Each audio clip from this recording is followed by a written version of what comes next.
gwapo at matabang mama. Gusto mo ako makuha? Pwes, manigas ka. Hoy! Ikaw ah! Nung panahong nawala ang alaala ko matapos ang aksidente, siya na ang kumagkup sa akin.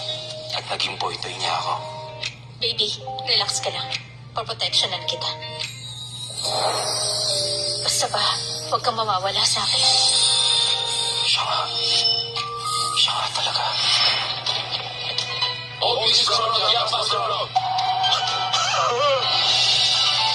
Nandyan na, sila all Mrs. Brown. Kaya naman, patay kang bata ka! Ate, magiging magandang palabas ito. Hello, Mother Aquiline. Mukhang katapusan mo na. All Mrs. Brown, yung master. Sino nang gugulo? Yung master, ang lalaking yan. Ang boydo ng babae ito. Dapat silang turuan ng leksyon. Young Master, ipapaliwanag ko lang po. Nabalitaan kong gusto mo raw akong ipaligtad. Kuya! Michael? Michael?